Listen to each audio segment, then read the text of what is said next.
Welcome to Afternoon Light, the podcast of the Robert Menzies Institute, hosted by Georgina Downer.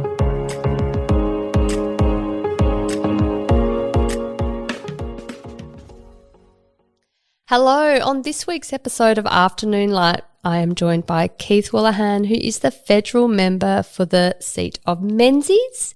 But prior to entering the federal parliament in 2022, Keith was a barrister, but also served in the Australian Army and in Timor-Leste and in Afghanistan, and he completed his military career being decorated with a commendation for distinguished service for performance of duty in action as a platoon commander. So, Keith, it is wonderful to have you here on Afternoon Light and here at the Robert Menzies Institute. Oh, thank you so much for having me, and good afternoon or morning to your listeners. Well, Keith, today we are recording on the 26th of April, so the day after ANZAC Day, and we actually have you here at the Institute to give an address on the Korean War, because this year, 2023, is the 70th anniversary of the armistice that was struck in Korea after the 3 years fighting in the Korean War. And we are really looking forward to hearing your address tonight on that topic and really what it means for Australia to this very day. But I thought, given you would have been to many local ANZAC Day commemorations yesterday in your electorate, and given you've served in the Australian Army, it'd be interesting to hear what ANZAC Day means to you. No, thank you, Georgina. And actually, on my way here, I was prompted by a Twitter reminder that this date is also the anniversary of Robert Menzies getting sworn in for his first term as Prime Minister. It was on the 26th of April. Indeed. Assuming Twitter hasn't led me astray. We've also marked that on our website and social media, so it's accurate. Good. No, in fact, it was probably you that prompted me. Gathering the day after ANZAC Day, it used to be on ANZAC Day, it was a day where I'd gather with my friends. And for a lot of veterans, that's the most important part, because often when you're gathering with your friends, some are missing and some been killed in action, but others have had issues that they're dealing with afterwards. But since being elected as a member of parliament, it's important to be in the community. So I was lucky enough to attend 3 services in Doncaster, Templestowe and then Wolahan. And I was blown away by the turnout when so many people gather in the cold, in the dark. It gives you a sense of comfort that people do remember and that Australians are grateful. So it was really quite a special feeling to be there yesterday. I think this particular ANZAC Day stood out because something happened last Saturday that I think is momentous in terms of our military history. Of the 103,000 names on the War Memorial, there are many that the families had no idea how they died. And when they got the telegram, it simply said, "Known unto God."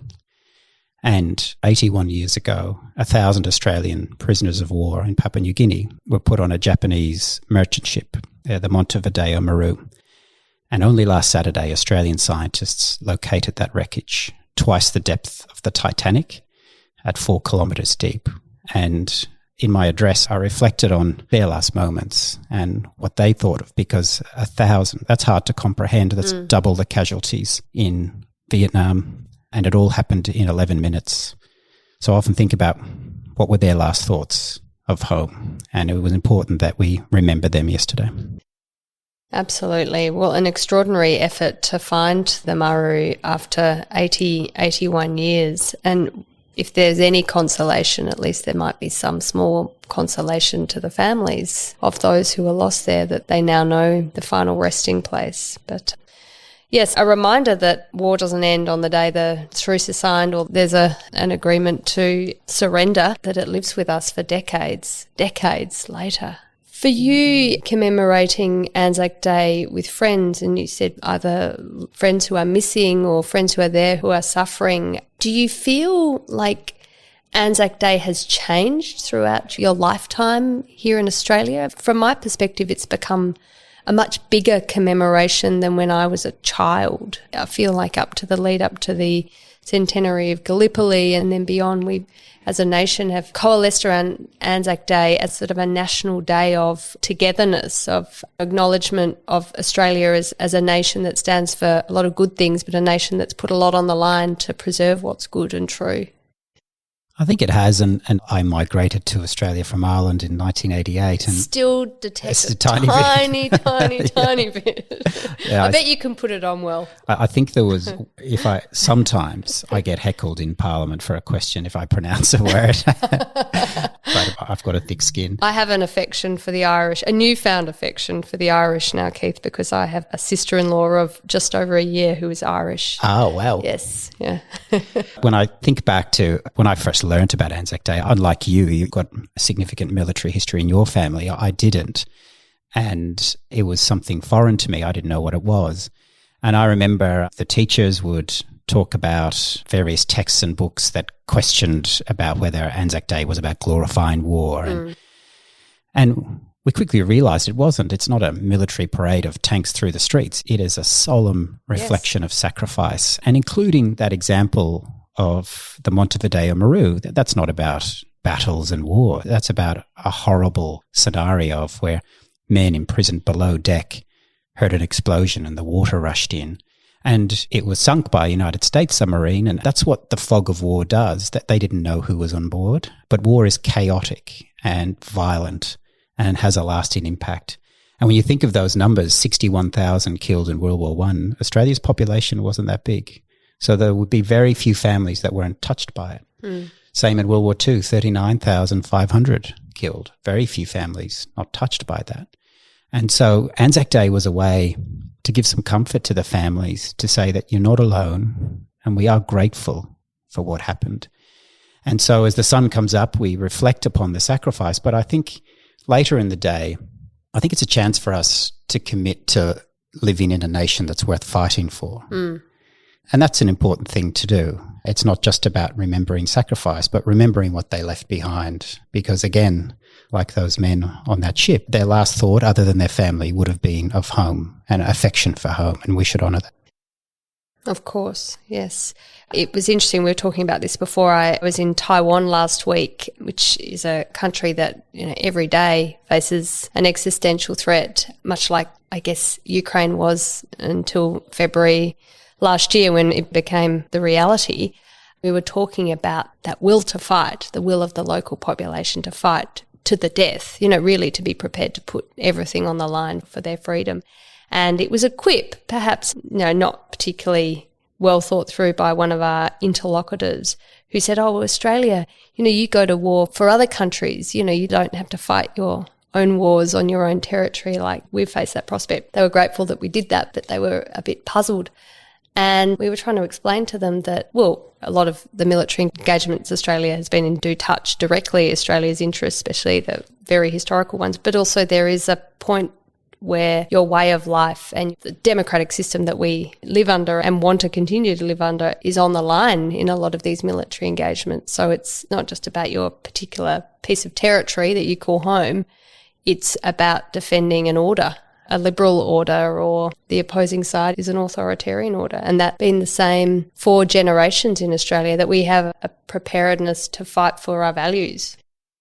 We do. And then for those that are then deployed overseas, you fight for many other things, including for the person standing next to you. And there's a fear that is greater than the fear of death, really, which is the fear of letting your friends down. And no Australian wants to let their friends down. And that drives people to do extraordinary things. And I think it's deep in our psyche that we look after each other, and that's a beautiful thing.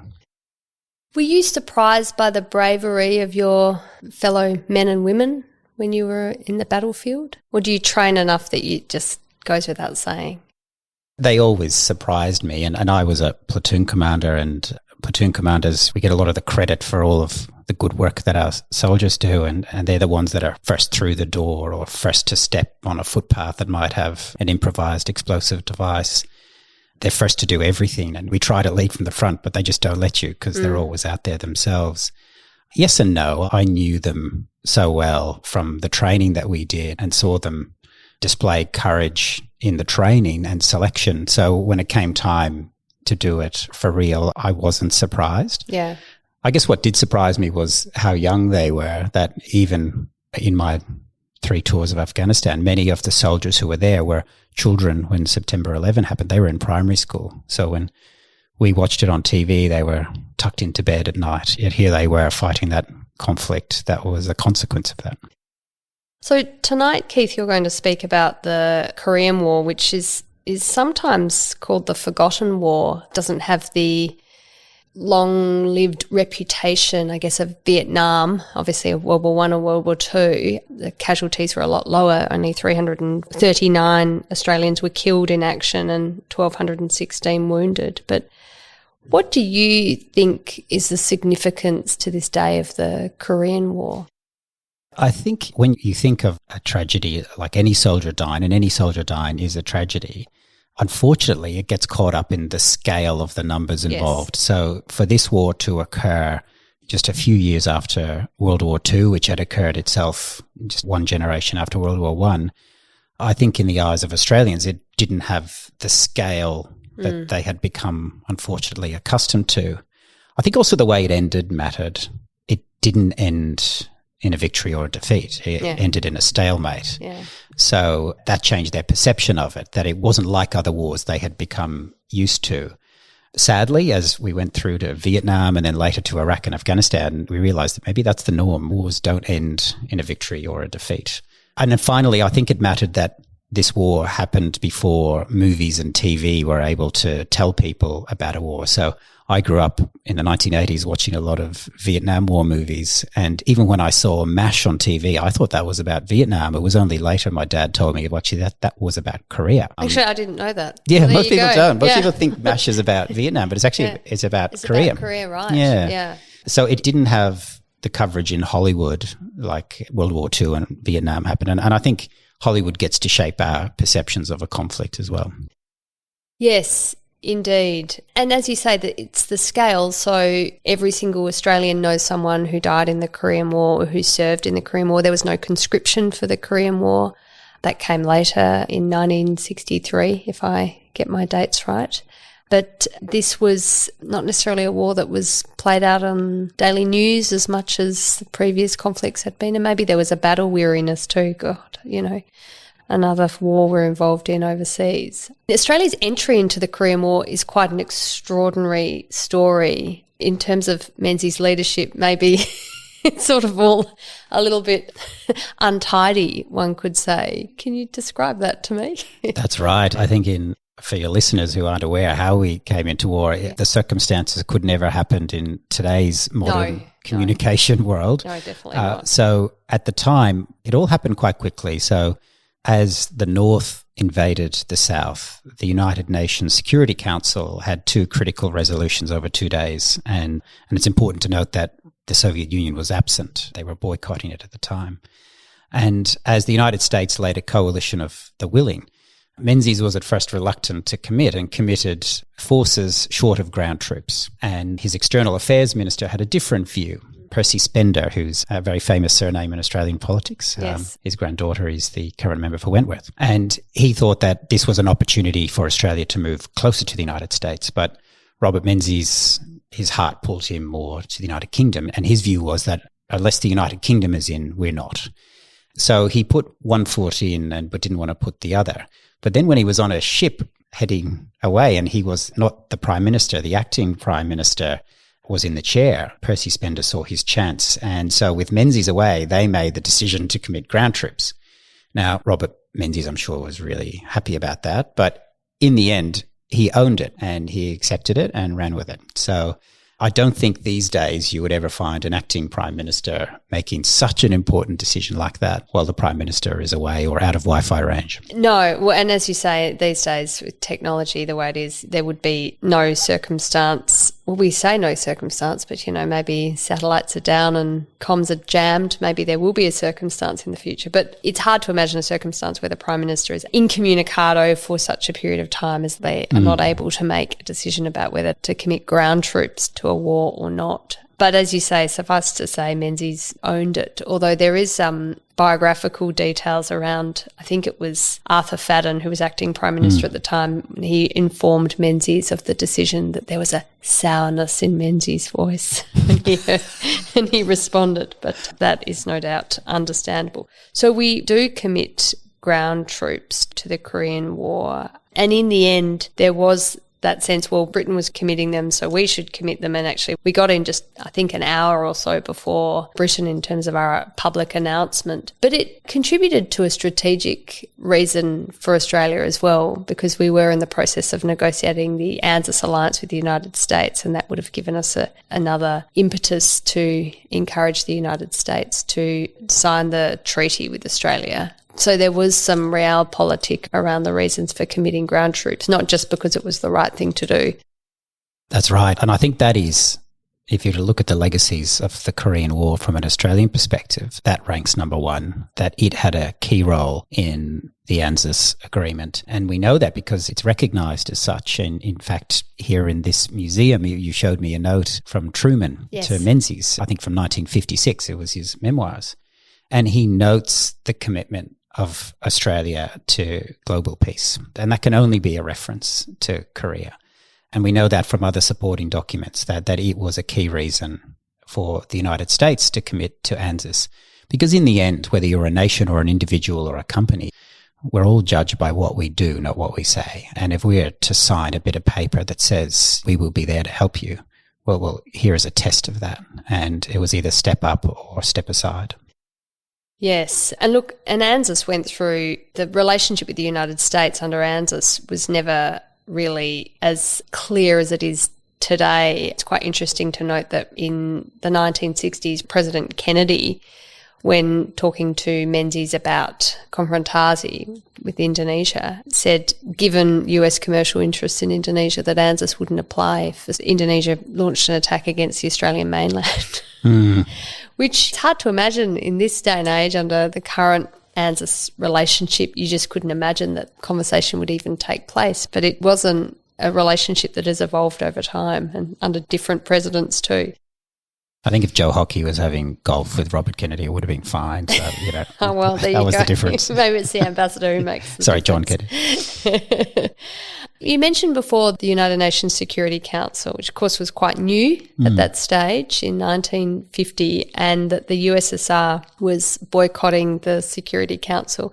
I think what's interesting too is that China today is a permanent member of the Security Council, so it gets a veto right over any decisions of the Security Council. But at the stage in 1950, it was actually Republic of China, That's which right. I just visited, Taiwan, who was in the seat of China, and they did not veto the decision to send a UN-backed force into Korea, which also just shows the changing dynamics of the Security Council and the membership of it, and the way the permanent members interact is really just an example of geopolitics as it is. And these days, with Russia, no longer the USSR, of course, Russia and the PRC, China, as permanent members of the Security Council, along with the United States, France and UK, it's pretty much at a standoff when it comes to major decisions around international peace and security. I mean, is it fit for purpose? It's a good question, and I guess it depends what the purpose is. So, as we all know, the United Nations rose like a phoenix from the ashes from the League of Nations, and the Great Compromise was a recognition of realpolitics, that not all nations are equal, and some do have more power than others. If its purpose is in the aftermath of World War II to stop total war, then I think you can say the results are successful.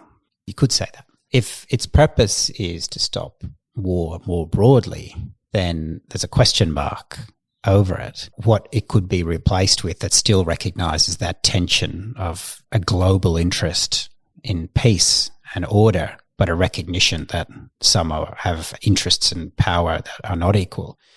I don't know what else you could replace that with. I think the purpose of avoiding total war has to be number one. And because its record, maybe by coincidence, is a good one in that respect, I think any other reform of the Security Council would proceed with caution, I would say. I mean, there's been discussions around expanding the permanent membership to include countries that are of more significance now than they were in the 1940s when the UN was created. So, for example, India is not a permanent member. Japan is not a permanent member.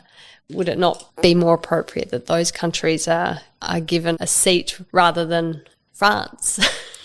As Australians, we're always a bit sceptical of the French. Are they very reliable? Look, that is a good point, because if the great compromise is to be recognised, then it should move over time as powers grow or wane. And no doubt on the measures that were applied when it was formed, India should be there. Yeah. Should be. There's a good argument for Germany to be there now, but obviously the history of how and why it was formed is very relevant. Yes, and of course Japan would have not been appropriate at all acceptable in the late 1940s. So I think in the end, reform would be a good idea, but it would require a consensus from those that are already there. And for those that have power, diluting it is usually a tough sell. So it depends upon the leaders of the particular nations at a particular time. But if all the holes in the cheese aligned in future decades, that could happen, and I think it should. You served in Timor-Leste, East Timor as it used to be known. That was a UN-led mission, Interfet. I mean, do those missions work well in your view? I mean, is it not a sense of... Is there a clear command structure when it's a UN-led mission or...? Well, when I went in 2007, it wasn't as part of the UN. I was part of an Australian task force, but I obviously reflected upon what that was like. I was a student here at Melbourne University when Interfet happened, and I remember reading it in the papers, glued to it. I think that is a success story for the UN, the intervention, and a success story for Australia and the decisions made by the Howard government at the time. But that doesn't mean they're successful all the time. Again, United Nations-led missions, again, they are a compromise. So you're dealing with competing interests, different layers of bureaucracy, potentially different layers of corruption. So each has to be judged on its merits. But sometimes if there's a particular mission, some countries are better suited to leading that than others, whether it's a language skill or a cultural background. That's very important. But yeah, I'd judge each on its merits, but the Timor intervention, I think it was a successful one. On Korea, it was a 3-year conflict. I mean, it's still ongoing in a way. It was just a truce that was signed in 1953. They didn't resolve anything in particular. North Korea still poses a threat to South Korea. We were just talking before about how easily Seoul could be taken out just by artillery fire from North Korea. So this is something that the South Koreans live with on a daily basis. But as a UN-led mission, North and South Korea in 1950 was split at the 38th parallel. When they signed the truce 3 years later, the border was unchanged, basically. So was it a success or...? Well, it's a very relevant question, not just for Korea, but another conflict that was close to my heart, which was Afghanistan, which finished very much like it started. And so it feel like we've watched this movie before. And in between the start and the end is enormous sacrifice and loss. And what's often lost in the Korean War, whilst Australian casualties were relatively low, the casualties on the United States were more than 35,000. And for Koreans, the civilian casualties were 3 million. Because even though it ended where it started, either side took, lost and regained terrain and cities again and again. And each time that happened, there was massive destruction, there was massacres. So as a proportion of the population, the civilian casualties in Korea were higher than World War II or Vietnam. So for the people of Korea, this was a devastating conflict. So for it to end up where it started, I think we're entitled to ask questions as to how it was conducted, including, whilst he's an icon and a hero in US military history, some of the decisions of General MacArthur to go beyond his remit and to then draw China back into the war. Yes. But you're right to note that it hasn't ended. And I had a personal experience of that where when I was still in uniform, I was deployed to South Korea for the longest running exercise, I think, in the world. It changes its name, but it's called Exercise Ulchi Freedom. And it's a combined United States and South Korean exercise that is designed to prevent war and deal with a potential conflict. The North Koreans say it's an exercise to prepare for war, and so the propaganda goes. But to do that exercise, to read all of the operational plans for what might happen, you realise that this thing didn't end, and it hasn't ended for the people of South Korea either, or North Korea. Indeed. Keith, on the issue of concerns around US escalation in the Korean War, that was something Menzies was concerned about. And in fact, There's information in official documents that Menzies and his External Affairs Minister, Percy Spender, actually contemplated recognising the PRC, so People's Republic of China, during this time over Republic of China as officially the Chinese government, to try and de-escalate the tensions with China, because such were their concerns about the US activities in Korea, and of course that related to General MacArthur. In terms of what the Korean War left us as a legacy, it is important to note that President Truman did refuse General MacArthur's request to use nuclear weapons in Korea, which would have been quite a plausible option given they had just used them in Japan only a few years earlier in 1945 in Hiroshima and Nagasaki. That, I think, can only be a positive legacy, that there was a red line drawn by the president, by the administration, that they shouldn't. But these concerns Australia had about US management of a war, I mean, it's obviously, having served alongside US forces, it's probably a bit sensitive for you to comment. But as a general reflection, how do you find that as an Australian dealing under the command of another power? One of the many lessons I took from my time in Afghanistan was the imperfection by the military to solve certain problems. So there's things that the military is very good at, and it's fighting wars. But that doesn't always translate into good strategy. And in the end, strategy is on policymakers, on elected officials for democracies. And sometimes they have to push back on the military, and sometimes they didn't do a good job of that. I think the decision by Truman to push back was a really good one. And for Menzies to contemplate those sort of decisions, he was right to ask the questions. For your listeners who might not be aware, one of the things that happened in the Korean War was that General MacArthur's successors sort of got a bit out of control. He pushed the North Korean forces back north, but just kept pushing them. And he pushed them right up into this river called the Yalu River. And this proved to be a tactical success, but a strategic disaster. And it was a strategic disaster because it prompted and provoked China to enter the conflict. And at the time, the Western public in the United States, and including here in Australia, was disillusioned with the conflict. It had been dragging on. And to now suddenly have China enter it, people were contemplating great power conflict again. Yeah. And I think that's an example of where it's incumbent upon leaders of countries, civilian leaders, to exercise control over how a war is conducted. Did MacArthur go beyond his brief, taking the troops up to the Yalu River? Or was this all part of the permitted actions of a general in the battle? I'd probably need to do more homework on it, but I think his brief was to push them back, and, he kept running, he kept going. Right. But I think when all of these briefs, there are some implied directions that people should consider. Even in the exercise that I was engaged with, there were if there was a requirement to counter an invasion, there were absolute red lines around borders, because borders are so important. Yes. And in Afghanistan, there was too. There were some missions that were conducted that were on the border with Pakistan, and there was a zone you couldn't cross, because in war, human error is a given. And again, that example of the Australian prisoners of war was human error. Human error is the cause of 90% of civilian casualties for Iraq and Afghanistan. So if we can reduce human error by first accepting that it happens, but then putting controls around it, I think wars can be less destructive.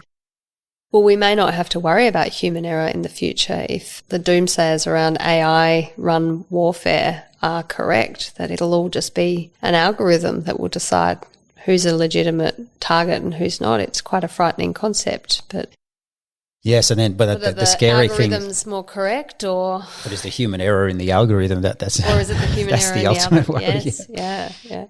The Battle of Kapyong is worth reflecting on, and of course this is where Australia, is it the only time Australian troops have fought directly against Chinese troops? It might be. That might be right. And it was quite an extraordinary battle considering the numbers. And I mean, you've been in active combat. You would know how important an asymmetry of troops is. You always want to be on the larger side than the lesser side. But I mean, the Australian battalion of only about 800 soldiers faced an entire Chinese division of 15,000 men. It's a significant... And won. Yeah, that's right. It's an amazing moment in Australian military history. The battalion that was involved in is 3RAR, the Royal Australian Regiment, and they even have, there's a Kapyong Day that they mark. It's their most important day. I think it's as significant as the Battle of Long Tan in Vietnam, very similar ratios, and then that's for a 6 RAR. And again, for Australians to be outnumbered like that and to come through, it's an extraordinary thing and says a lot about the professionalism and courage of the people that we sent there. Yeah, I think it's probably the most significant Australian battle of the war. There's another battle Marianne's saying that's very important too. So Australian troops are obviously well prepared, well trained, but there is some criticism by historians that Australia wasn't very well prepared to enter into the Korean War, and that might have been part of the reasons why Menzies was quite reticent to send ground troops. Do you think that's true? That's certainly some of the reasons given, some of the accounts about why Menzies was nervous. It takes a long time for a military to pull through a conflict and reinvent itself. Yeah. We're still conducting that here after Afghanistan. You know, the Brereton Report is a part of that, looking at ourselves and reinventing ourselves after a significant conflict. But it takes time, it takes many years, and there's a lot of people after a big war they don't want anything to do with the military anymore when they get out. So you lose that corporate knowledge and you have to start afresh. But I think when you look at the senior leaders and even the tactical leaders in the ground troops, many of them were World War II veterans. But it's always a risk fighting the last war. But if you were to pick a war that was the last war, the best one probably was World War II. But yeah, you've got to be careful that the last war is not the one that dictates how you fight the next one. For example, whilst Timor wasn't a war in the normal sense, it was much more a peacekeeping operation. But those tactics, techniques didn't necessarily apply to Afghanistan, where you had a much higher improvised explosive devices threat. You couldn't use flat-hulled vehicles. You needed greater armour on the soldiers. You needed to project your weapons at a longer distance. Again, the terrain and enemy in Korea was quite different to what we'd faced before, and I don't think we were ready for that because it all happened quite quickly.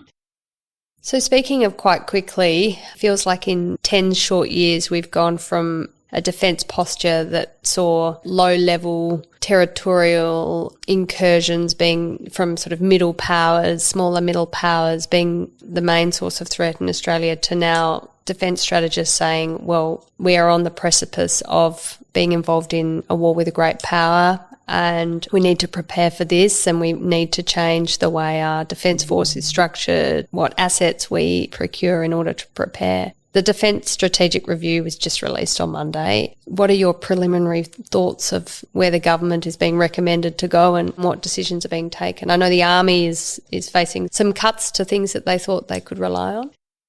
So there's broad agreement between the two major parties, the government and the opposition, that we are in the most strategically dangerous period since World War II. Now, if you accept that as a fact, then the decisions that you make reflect how seriously you take that proposition. And there are things in the strategic review that we welcome, but there are also things that we're quite concerned about. It seems take resources being moved from one area of defence into another, and that's about making hard choices. Yes. The problem with making hard choices is you might get it wrong, and in defence you still have to hedge. There is an important role for Army as well as the Navy and the Air Force, and there is, all the focus has been on the Navy with AUKUS, as it should be, but we will always need an Army, and there was a requirement to have 3 battalions fitted with infantry fighting vehicles, and that required 450 vehicles. That's now down to 129. So that's an immediate example of something being cut in one area to fund another. Now, we don't have an endless budget in this country to fund all things for all occasions, but there are many different areas you could find efficiencies in defence without cutting capability. And it seems that there has been some examples of where capability has been cut before inefficiencies have been cut. If the worst came to the worst and Australia was engaged in a military confrontation with China, I mean, is this likely to be fought on Australian territory? I mean, I guess that's the question around investing heavily in the Army's assets, is would these be deployed on the Australian mainland? I mean, if things have got so bad that you have enemies invading the Australian territory and you're fighting battles on the Australian territory, that seems like game over, doesn't it? I mean, and this is this is a question from a military novice. Sure. So wars are won or lost in the minds of one side before they happen. Mm-hmm. And so in my view, our purpose isn't to win wars. Our purpose is to win war games. Yeah. So when we acquire military equipment, build capability, form alliances, we're making the prospect of a war just that much harder so that the decision to engage in it doesn't occur. And so when we do things, we're thinking, what does that look like for someone contemplating or a nation contemplating an aggressive act? And a good example is Ukraine. So obviously there was a war game conducted by senior Russian political and military leaders about how that war would go. And it almost certainly didn't reflect what happened. I would like to think that the resilience and will to fight shown by Ukrainians is something that makes any other potential aggressor think twice about an aggressive act. And I often reflect that maybe the end of the Afghanistan war sent the opposite signal, that it sent a signal that in a war game, I think that fed into the war game for Russia about the will to fight by not only the nation of Afghanistan, but also the United States in supporting them. And I think that fed into the miscalculation. So in terms of the scenarios that we are thinking about, we are a piece of the war game puzzle, but it's something that has two sides to it. So you have to constantly evolve and move and think 3, 4, 5 steps ahead. But we have a role to play in that war game. Of course. And as you say, a lot of this is about deterrence rather than the actual war, which you hope never ever eventuates. And I guess you're right. So the issue with Syria and President Obama saying there was a red line, and then when that was crossed, the US didn't do anything.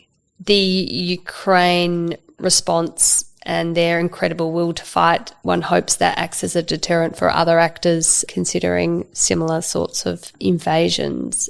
But ultimately, we are incredibly reliant on our US ally, aren't we? And in the end is about what are they prepared to do, and as their domestic political situation evolves, that might change. We've seen evolutions of US posture and policy around, are they going to be more interventionist and care enough about what's going on in the rest of the world to enter into wars overseas, or are they going to withdraw in themselves and adopt another period of isolationism? And that's, of course, for Australia, quite a scary prospect. And that's why treaties like ANZUS and AUKUS are so important. We're just constantly knocking on the door, reminding a larger power that it's our friend, that we're not only here to help when you need it, but you may need to help us. So that's in your interests. As you know from your time in DFAT, that in the end, nations will act in their own self-interest. So to make our interests align with their interests is our goal through all of these agreements. That doesn't come from the words on the page, doesn't come from fancy dinners or trips to embassies. It comes from being there when times are tough.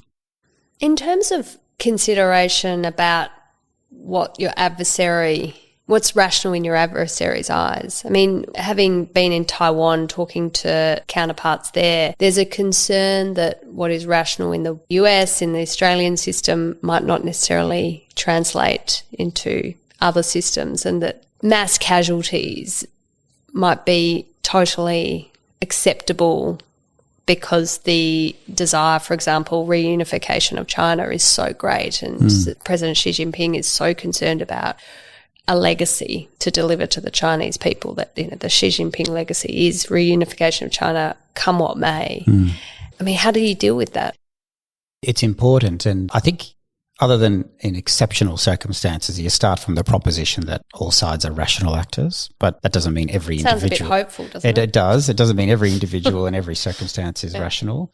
It also requires some level of not perfect, but good information. Yes. And a concern with the decision cycle that's being made in Russia, that maybe the president is not being fed all of the information that is true, and he's being told what he wants to hear. Now, in Western democracies like ours, we've got professional public servants and accountable systems where that's unlikely to occur. But we are responsive to our own population, so we can't ignore that. That's a check on the decisions that are being made. But even in non-democracies, in totalitarian states, they still have one eye to their own populations, because if a future conflict was to go bad, there's a question about whether any authoritarian regime would survive that. I think another particular factor that's relevant for China is the the historical effect of the one-child policy, that many of the officer corps and members of the Defence Force come from one-child families. Now, if your family is going to be wiped out as a bloodline because of a conflict, your commitment and support to that may not be quite the same if you had many sons and daughters. And I think that's a factor that will contribute to the domestic legitimacy of any conflict and would figure in the war game. It must figure. Yeah, and even just the demographic trend as the years go on, who do you draw upon for your armed forces? You have a diminishing population to draw upon. I mean, you can say, okay, we'll take women or we'll extend the retirement age of current serving members of the armed forces, but eventually demographics just are the reality. It was pointed out to me last week in Taiwan that this will be the first, if there is a war with China, it will be the first war fought with a country that has such a policy where the families of the forces will only have that member of the family as their next generation, and that, as you say, could factor into the will of the people to be part of something that seems to be limitless. There needs to be grand narrative for the Chinese people to be prepared to give up their bloodline, as you said. It reminds me of the Menzies family in World War I. They had 4 living children, 3 boys and a girl. Robert Menzies was the third child. He had 2 older brothers. The family got around the table when deciding what to do about the family's commitment to the war effort, and Robert Menzies' parents, James and Kate Menzies, decided that the 2 older brothers would go and serve in World War I, but Bob would stay at home with his sister because Bob was the smart one and he was most likely to make the most money and look after the parents if Frank and Les didn't come home. So if you've only got one child. It's an excellent example. And very difficult, different situation. And he paid a big political price for that. When he was this state member for Nunawading, I think it was protests against him for that. And that was hard for him because it was a family decision and a rational one, and his family had given so much. But he weathered that, and I think it was something when I read about it, because he originally signed up to Melbourne University Regiment. Yes. And he was a member of the militia. And so if it wasn't for that decision, almost certainly would have gone and had put his hand up to make that. But it was a family decision, you're right, and he stood by his family as well.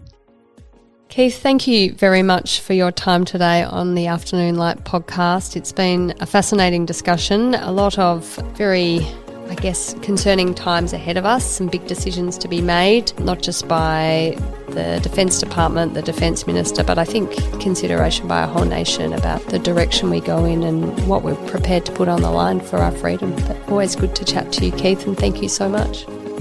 Thank you so much for having me.